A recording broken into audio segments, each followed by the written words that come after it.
रहीम। अस्सलाम वालेकुम जी। क्लास 9th,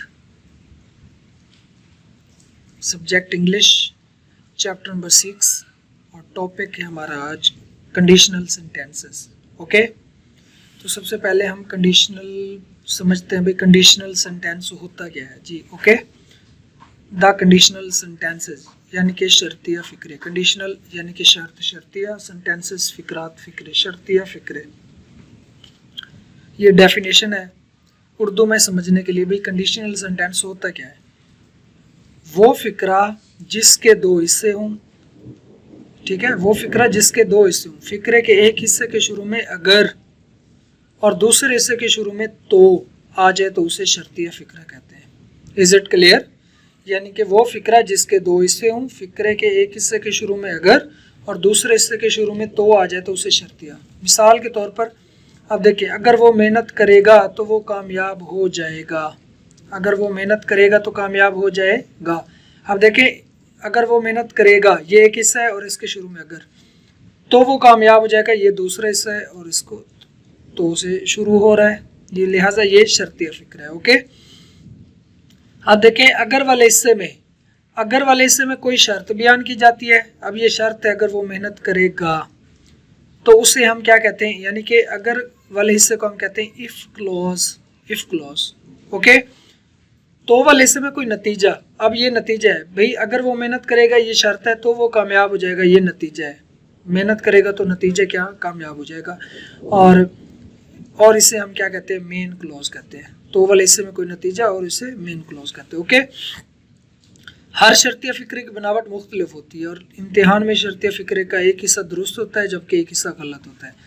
शर्तिया फ़िक्रों की बनावट अच्छी तरह तैयार हो तो दुरुस्त हिस्से की मदद से गलत हिस्से को आसानी से दुरुस्त किया जा सकता है, हम उसको ठीक कर सकते हैं। ठीक है, यानी कि हमारे पास तो इंग्लिश में होगा ना, एक तरफ इफ क्लॉज और दूसरी तरफ मेन क्लॉज। अगर वाला पार्ट इफ क्लॉज और दूसरा जिसमें नतीजा होगा वो मेन क्लॉज। ओके, अब देखिए, शर्तिया फ़िक्रों की 3 अक़साम है। फर्स्ट है the probable conditional sentence, second है द इम्प्रोबेबल कंडीशनल सेंटेंस और थर्ड है the possible conditional sentence. Okay, हम कह सकते हैं इनको, ये कंडीशनल टाइप 1 कह सकते हैं, सेकंड को कंडीशनल टाइप 2, थर्ड को कंडीशनल टाइप 3। तो आज का हमारा टॉपिक है कंडीशनल टाइप 3, जो 6 चैप्टर में ऑब्जेक्टिव ग्रामर के लिहाज से हमारा टॉपिक कंडीशनल टाइप 3। ओके, तो सबसे पहले हम देखते हैं भाई पहचान, उर्दू में इस कंडीशनल टाइप 3 की क्या पहचान है। अगर वो मेहनत करता तो कामयाब हो जाता, अगर वो मेहनत करता तो कामयाब हो जाता, अगर वो तेज दौड़ता तो गाड़ी पकड़ लेता, यानी कि इधर भी था, इधर भी था, इधर भी था, इधर, यानी फिक्रे के दोनों हिस्सों के आखिर पर ता ते ती इस्तेमाल करते हैं।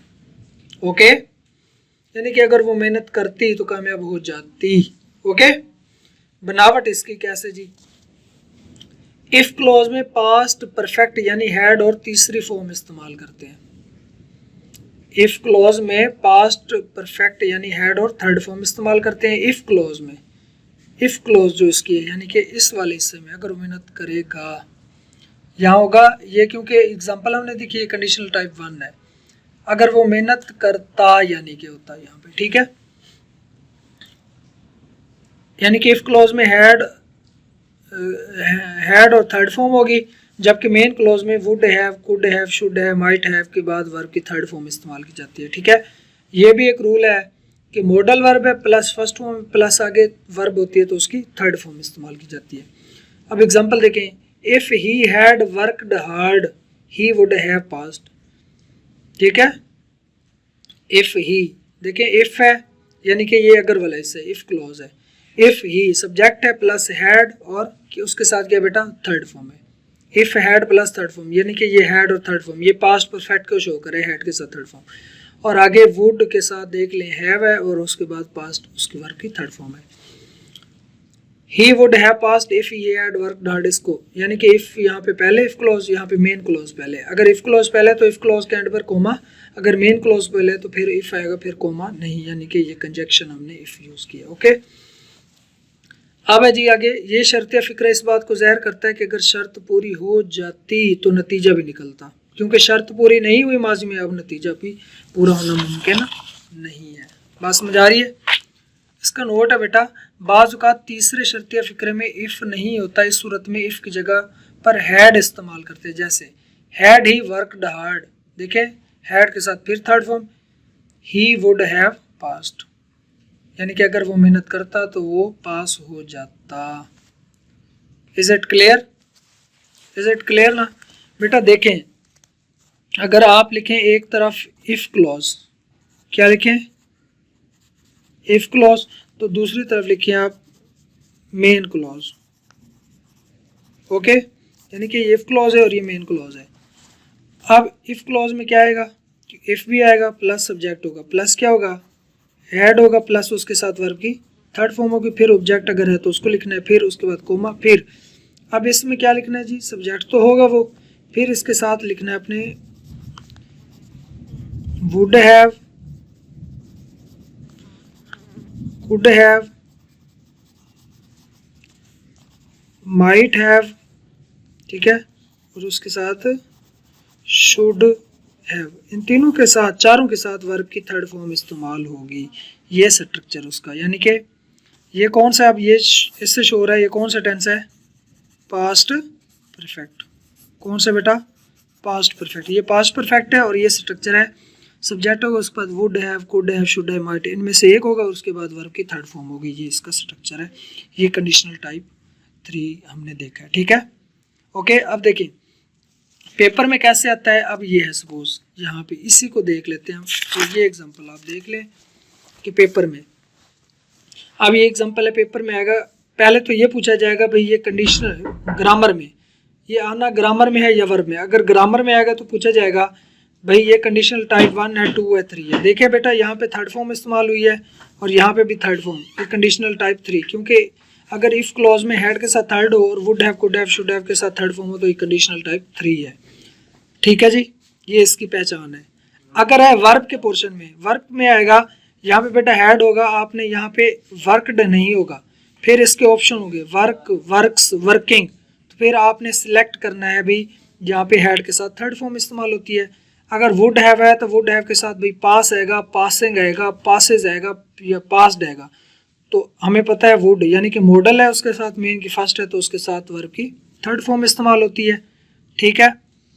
ये आज का हमारा टॉपिक था, ये कंडीशनल सेंटेंस, कंडीशनल टाइप 3। इसको आपने स्टडी करना है, इसको हम देखेंगे। और उसके अलावा जो प्रीवियस लेक्चर था उसमें हमने ये वोकैबुलरी की थी, एमसीक्यूज आपको मिले, सिनोनिम्स थे, ये एंटोनिम्स और ये सेंटेंसेस थे, इनको आई होप कि आपने किया होगा। उसके बाद आपको मिला था नेक्स्ट टॉपिक जो था एडवर्ब्स, इसकी डेफिनेशन करनी थी, इन्फिनिटिव, जेरंड, ठीक है। इसको मैं रिवाइज करा देता हूँ क्योंकि आगे हमारे पास एडवर्ब के ये फिल इन द ब्लैंक से इसको हमने करना है, ठीक है। अब देखें बच्चों ये डेफिनेशन एडवर्ब की, a word that modifies the meaning of a verb and adjective, यानी कि एडवर्ब एक ऐसा वर्ड है जो वर्ब को, एडजेक्टिव या दूसरे एडवर्ब को, उसके मीनिंग को मॉडिफाई कर देता है, ठीक है। ओके, अब एग्जांपल देखें, शी वाज सिंगिंग ब्यूटीफुली। अब देखें उन्होंने आगे 3 टाइप्स यहाँ पे दे दी, यानी कि adverb of manner, adverb of place, adverb of time. अब देखें एडवर्ब ऑफ मैनर ये होता है कि कोई काम किस तरह हो रहा है या किया जा रहा है। अब शी वाज सिंगिंग ब्यूटीफुली, कि वो कैसा गा रही है, ब्यूटीफुली। अब ब्यूटीफुली एडवर्ब ऑफ मैनर है, ठीक है। अब प्लेस की बात है कि कोई काम कहाँ पे सर अंजाम, किस जगह पे, एट अ कंसर्ट, कंसर्ट कहते हैं महफिल, मौसीकी पे मकाम है। अब कोई काम यानी कि वक्त, कब यानी कि सर अंजाम दिया जा रहा है तो उसे कहते हैं हम एडवर्ब ऑफ टाइम। तो लास्ट संडे ये एडवर्ब ऑफ टाइम है, ठीक है जी। ये डेफिनेशन बेटा, और ये एडवर्ब की 3 टाइप्स, एडवर्ब ऑफ मैनर के कोई काम किस तरह किया जा रहा है, ठीक है। प्लेस कौन सा बेटा, प्लेस कहते हैं कि कोई काम किस जगह सर अंजाम पा रहा है, और टाइम कहते हैं कि कोई काम किस वक्त सर अंजाम दिया जा रहा है, सर अंजाम पा रहा है। ओके, आई होप कि आपने इसको किया होगा। इन्फिनेटिव है बेटा 2 के साथ वर्ब की फर्स्ट फॉर्म, 2 के साथ वर्ब की फर्स्ट फॉर्म, 2 के बाद आती है वर्ब की फर्स्ट फॉर्म, इन्फिनेटिव है। क्योंकि फिर 2 के बगैर भी है, he made the people work, he made the people, यहाँ पे 2 नहीं है बट वर्क क्या है। अब देखें the word given in bold have no subject, यानी कि इसका कोई सब्जेक्ट नहीं है, वर्ब का भी कोई subject. We say that to go is the infinitive of the verb, verb आर का इन्फिनेटिव है।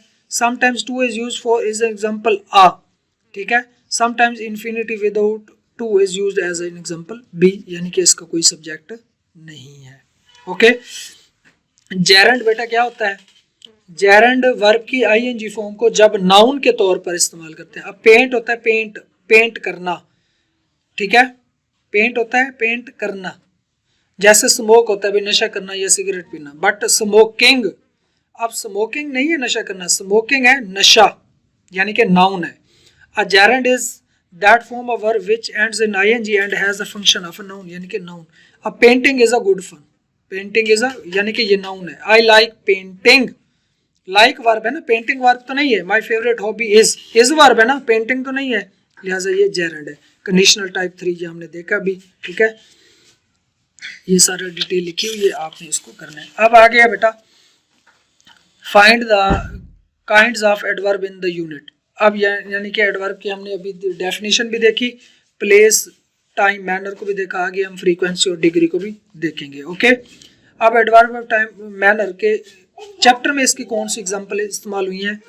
ब्रेवली इस्तेमाल हुआ, clearly, truly. Okay, place Lahore की बात हुई है, time early, today. Frequency, frequency तो बेटा ये एडवर्ब्स इस बात को ज़ाहिर करते हैं कि कोई काम कितने तवातुर से किया जा रहा है। Whenever. Adverb of degree, degree होता है बेटा ये एडवर्ब किसी काम की शिद्दत को ज़ाहिर करते हैं कि यानी कि कोई ये काम किस दर्जे में सर अंजाम पा रहा है, यानी कि एक्सट्रीमली, ओनली, स्विफ्टली, इंटायरली।